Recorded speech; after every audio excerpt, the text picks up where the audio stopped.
Welcome back to Game Devs Play Games, where we play games and talk game design. We're back with more Zelders.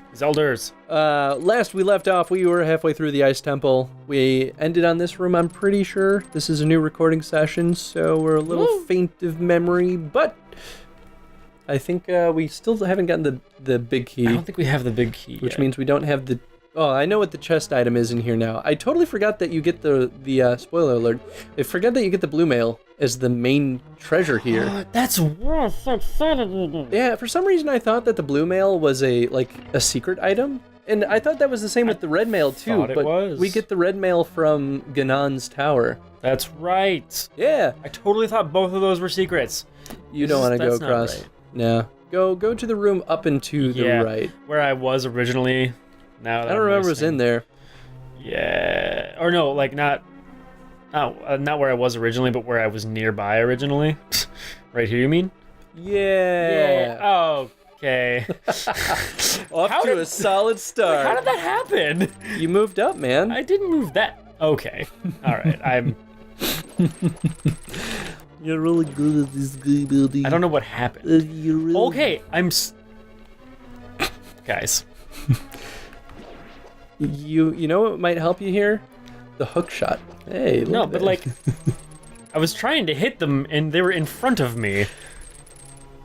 You know, Whatever, it doesn't... One thing we haven't talked about is how there's a lot of little tricks in this game.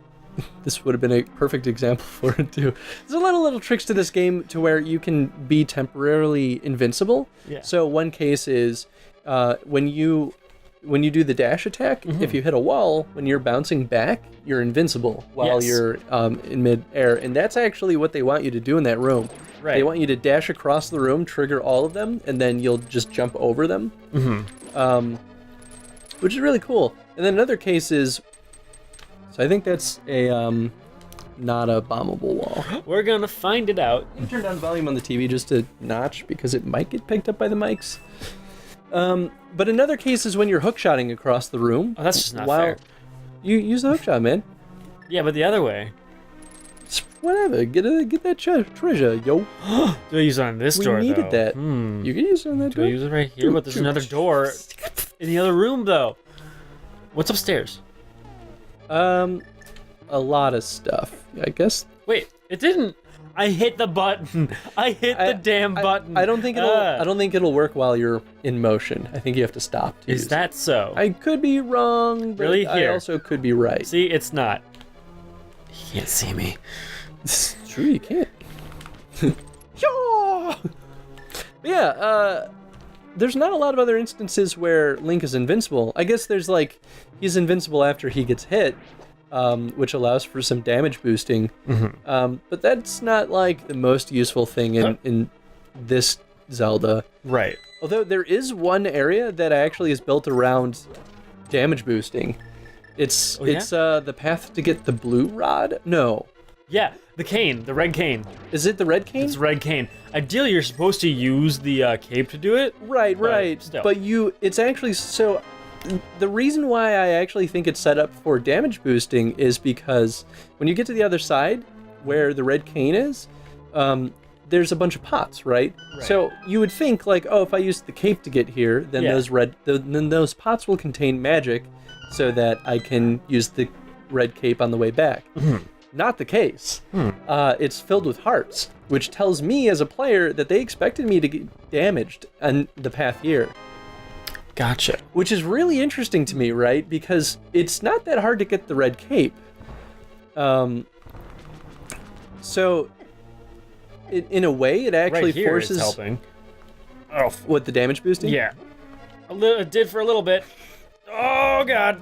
It's just interesting to me, right? Because if you use the red cape to get there, you're probably going to run out of magic. So on the return trip, you're going to have to damage boost your way across. Right. Unless you use... I don't know if the mirror will take you back to the entrance of it, which I guess in that case nullifies my argument. But you still can damage boost your way through the rows of spikes.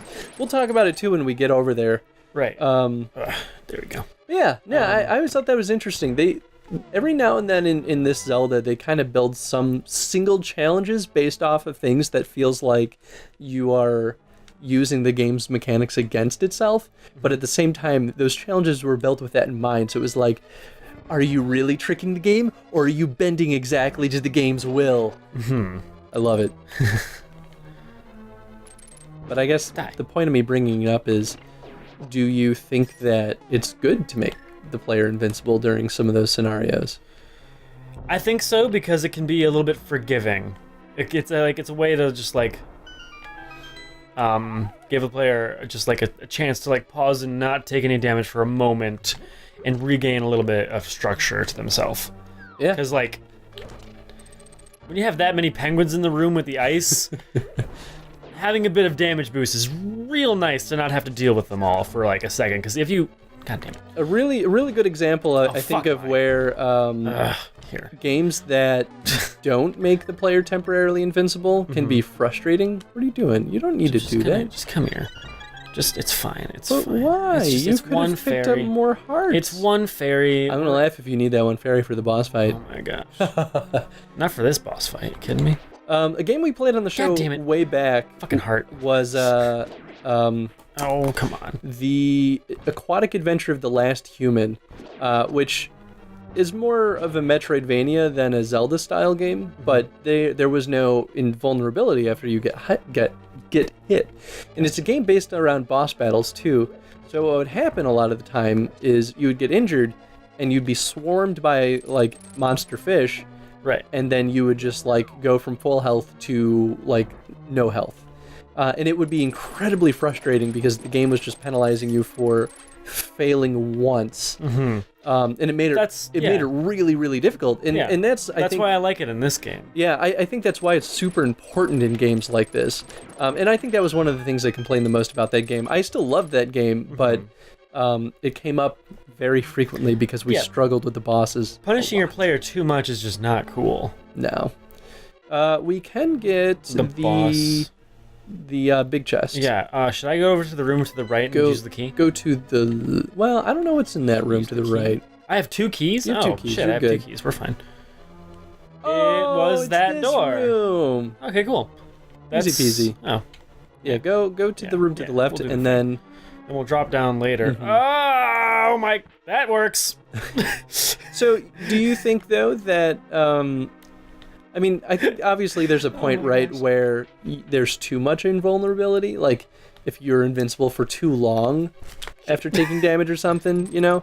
And that's where damage boosting in some games, like Mario, is a really good example where speedrunners use that to, like, break the game in half. Don't jump down there. Blow up a spot on the left. Right. I think A Link to the Past is really good about it, right? Like, I think if you damage boost, you don't get very far, but you get just far enough. In Mario, you get very far. Especially because it's a faster game, too. Right. Yeah, blue mail. You found the blue mail. This armor reduces the damage that you take from enemies. How funny it'd be if that was like, you found the blue mail, aka an alien. So the blue mail reduces damage you take. No. Oh, look at it, I'm so blue. Oh, super blue. So pretty. So the blue mail reduces damage down to a half. So cute. Which is pretty significant. Yeah. And I think the red mail reduces it down another half, so down to 1/4 damage. Sweet. Which is crazy. But I guess the same could be said for the swords, too, because normal sword deals 1 damage, Master Sword deals 2. Mm-hmm. You could have just gone up there. Yeah, why would I do that? Nobody knows. Nobody knows. Although I think you can reopen that door. There's a switch somewhere. No, there's no other way. Like there's got to be a switch. Yeah. I don't remember if the switch opens. Oh, it's a key. I don't remember the switch opens both doors. Although we never did go upstairs in that one room, did we? No, we didn't. There we go. No, we did. That's actually...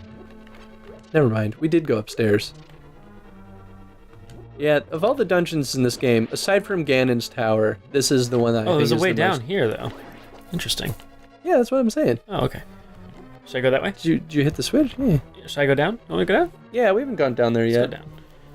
I don't think we need to go down this way yet. You don't think so? No, I think we're going to loop around a couple of times. Okay, let's go back up then. Okay. Yeah, I think this is the most confusing part of this level. Ooh, catch it. No, not that way. I with your didn't net. mean to do it like that. It's slippery. Eddie. It's slippery. What? Slippery feet. Do Do they use ice elsewhere? Oh, they use ice in the boss for this. No. They use ice in the boss for... I was not. I was okay. All right. Everyone just having a good We haven't fought that boss yet. Maybe it's the boss for the Misery Mire? Maybe. I don't remember. There's a one in the staircase. He's in the staircase. What a... Oh, you can just go past him then. You're also invincible while you're going down the stairs. Well, That's now... true. Yeah, just go down. Boom. Cool. What up? Oh, I think the boss in Turtle Rock spits ice at you. He spits fire and ice at you. Damn it! It was too close. It's okay. There's a fairy fountain down there, which we'll get to go to at some point. So this part is confusing, right? Because, we go down here and we see like, oh, what's underneath that little skull thing? And it's like, oh, look at that. It's a switch. Whoa. What is it for? It must be for that door down there. I'm gonna hit that switch. And then it's like, oh man, but it closes. What do we do? Is this the first time we've seen a switch that needs to be held down? No. No? No, it was in the first dungeon in the Dark World. One of the rooms to it. So I have a key, so... Oh, that's right, because we pull a statue onto it. Mm-hmm. But, of course, this time we're like, but... What? We don't have a statue to put on. We don't have anything to... What are you supposed to do? You don't have the Came of Somalia. Yeah, you can't just block. And so I like this puzzle, right? Because it's like... I mean, what is the Came of Somalia? But it makes you think. So I think this puzzle's clever. The part that gets confusing is the amount of times you have to run around in circles to actually solve it. Yeah. Which makes it feel like the water temple from Ocarina of Time, where you're just like going back and forth over and over again. You're just like, right. I can't keep track of this anymore. Does it matter which one I drop down? No, both of them will take you to the fairy fountain. Yeah, do I have to go down there now? No, you don't have to go down there ever. It's just fairy fountain. Yeah, oh, that's right. Because so this is the spot what where... you do is you push one of these down, right? Yeah, I think it's the top one. No, I think it's just that top one. But don't jump down there because they expect you. So they expect the player to follow down and be like, oh, I'm going to use this to push the switch. Right. You find out it doesn't reach. So you're like, now you have to find another one that you can push down.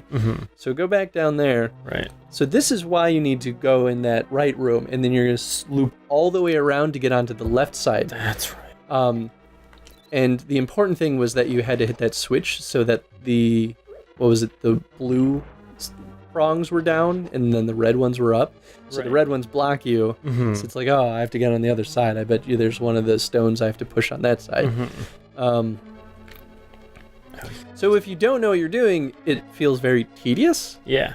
But it still is a more interesting puzzle. So it's like, I like it, but I hate it.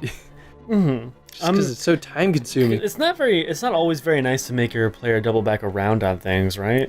Especially because they expect the player to go down into that room with the switch that needs to be held down at least 3 times. But it is a fun puzzle in that sense. Right, because it makes you think. It's a trick. I mean, in some games, it's annoying for the game to make you turn around and go back on your footsteps, but in a Zelda game, in this one, it's fun, and I like it. It's charming. Yeah, so I guess my question is, do you think that if you didn't have to loop all the way around, do you think that the puzzle would be actually, as compelling? No, it would not be. It would actually suffer from just being too simple. And now, on the opposite, come on. The other side of it is, say you couldn't push one of the blocks from that first area. Right. If you couldn't without push looping them, around, okay. Then would the player have enough information to understand that they need to loop all the way around in order to push it down? I think yes. You think so? I think so. If they couldn't push one of them, they'd be like, wait, what if I push another one? So it's one of those like... Because like all these blocks, it happens a lot when there's one block in a grouping of other blocks that is pushable and the rest aren't. It happens all the time. You know? No, that's it would fair. totally. I would totally still think maybe I should loop around. You know, it's just do this, right? Wait, no, it's yeah. It's right here. Yeah. Yeah, and then back up. Well, if you go. Wait. Yeah, go by the boss or the big chest. Yeah. See, I like this puzzle. Yeah. It's making you think a lot. So And it would certainly suffer if it was just like a simple puzzle like that. Mm-hmm. But I think it would be fine if neither of the ones you push right there. I think it would be better if neither of the ones that are available right away. Right, because then you don't try to make that trip. Mm-hmm. Yeah, So, right, exactly. It expects the player to go through that loop one time less. Yes. Which makes it feel less painstaking. Mm-hmm. Yes, I think it's that bottom one. What? You came this way. I do think, though, that they specifically let you push one down so that the player understood how this puzzle works. Yeah, but honestly, you're this far along in the game, you should understand that blocks can be pushed. Yeah, and that's where I think I definitely agree with you. Mm-hmm. It makes me curious, though, because it's, when I'm playing this as a kid, like, I definitely didn't understand this game as well as I do now. Mm-hmm. And so it might have been more confusing if that didn't happen. It was very confusing when I was younger, but I did get to it eventually. Yeah, and I think no matter what, it still is confusing. Yeah, and honestly, you know what? Like, if it's confusing for a small child, but they end up figuring it out. Oh, come on. Honestly, problem-solving skills right there. Building them. I mean, that's true. Yeah, like right there. This game teaches problem-solving skills. I couldn't get that bomb. How am I going to get it? Maybe I try a hook shot. Might not have worked. It did. I mean, it's true. Mm-hmm. It does make me wish I could grab someone. Get there? You can grab it and pull it backward. Oh, sorry. Yeah, my bad. This one. Where's your problem-solving skills now, Eddie? Problem-solving skills, you dumb. Yeah, I kind of wish I could grab someone that's never played this game before and see how they feel about that. Is this to the fairies? Yes, it is. No. No? That's the boss battle down there, buddy. Oh God! Oh, fooled you! I have things under here. What if the player pulled that one first, and they're like, I don't want to pull that one over there. It's scary.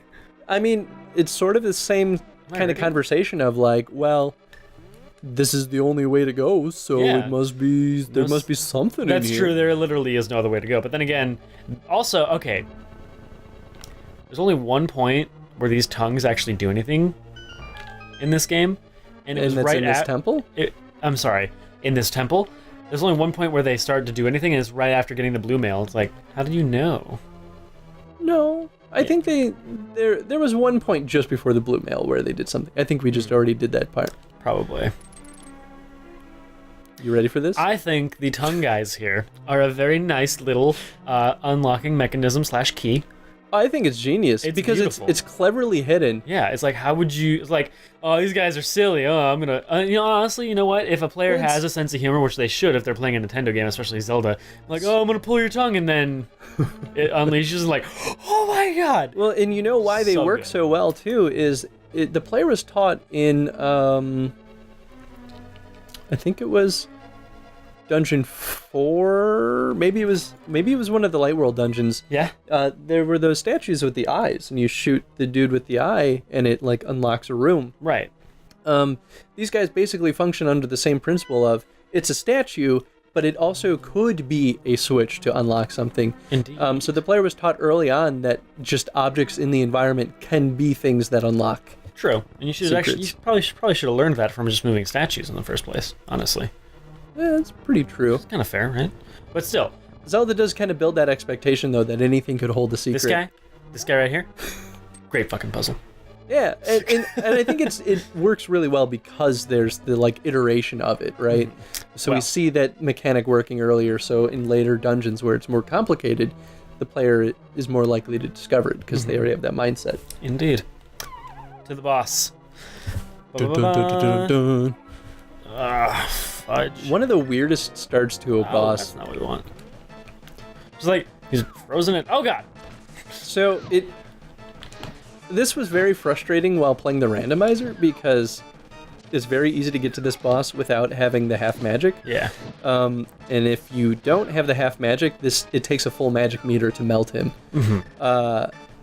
Which is crazy because that means that this boss expects the player to have at least some amount of magic.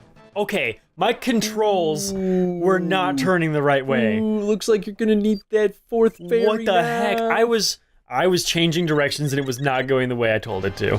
Okay. So what do you think about the start of this boss, though? Like, he's just frozen and ice is falling from the ceiling? It's a little weird, right? It's kind of weird.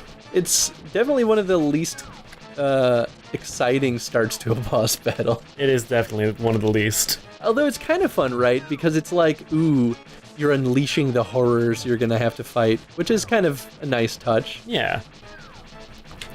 I just wish it didn't require so much magic. That's like, true. Give me like one hit off the fire rod and then we'll shit. call it here. And like start that fight. That's fine. Is it fine? Damn it. You have one fairy left, Eddie. I got, like, honestly, I was trying to turn one way and the control wasn't doing it. Serious. Oh, you killed one. I did. All right, you're doing all right. You might do it. We're doing fine. Just stop getting hit by ice. Whatever. As far as boss battles go, hey, you did it. There we go. As far as boss battles go, this guy is like kind of very similar to a lot of the other bosses. It's like strangely in the middle of a bunch of different bosses. Mm-hmm. So I'm like, not the most interesting design, but it also is not surprising. Like, it feels like he fits in this world of dungeons very well. Yeah, he definitely feels like he fits. You did it. Yay! He is a very... It's kind of interesting that he's frozen in ice, and yet he's got this princess trapped here. I mean, he could have captured the princess and then froze himself. Be like, no one can get me now. I mean, if I were capturing a princess, that's probably what I'd do. Also, I'm pretty sure he didn't make the choice to hide the princess. I'm pretty sure that was just Ganon being like, I'm going to create this monster and hide a princess inside of it. Fair enough. Well, anyway, Link, because of you, I can escape from the clutches of the evil monsters. Thank you. They say the Hylia people controlled mysterious powers, as did the 7 wise men. But the blood of the Hylia has become thin over time. We who carry the blood of the 7 wise men do not possess strong power anymore either. Our powers will increase if we mix the courage of the knights with the wisdom of the wise men. Only a short time remains until the gate at the castle linking the worlds opens completely. If you defeat Ganon, this world will vanish and the Triforce will wait for a new holder. I believe in you. Good luck. Like, the Golden Lands will be gone completely? Yeah. Oh. Mm-hmm. I mean, I guess there's not much left of it at this point. May the way of the hero lead to the Triforce. Thanks. Thanks. Dude, you have so many hearts now. I have all of the hearts. It's about time you start taking on some red potions, because fairies ain't gonna cut it no more. Fairies ain't gonna cut it. I mean, I usually keep at least one fairy on me, just in case, because you never know when you're just gonna, like, not use a potion fast enough. Get down here, you butt. Come here. Well, anyway, we should probably call that episode here. We're already 3 minutes over. But what do you guys think? Question of the day. What do you think about that boss battle? Yeah. Especially about the fact that it's frozen before you start fighting it. I don't know. What do you think is a good or bad thing about that? Design-wise. Or even narrative-wise, I suppose, but there's not a lot of narrative to the You think it would have been a fun idea instead to hide a different way to get to the crystal without even fighting the boss? It'd be funny. Would that be fun or just dumb? I think that'd be bad. It would probably be pretty bad. Mine was not the question. I'm just talking out of my butt. Thank you for watching, everyone. Be sure to vote on what you want us to play when we're done with the Link to the Past, because we're getting close. We have 2 dungeons and then Ganon's Tower. Boom! Wow. But we're also doing 100%. 100%! 100%! Bye, everyone. Boom, chicka, boom, chicka, boom, chicka, bow.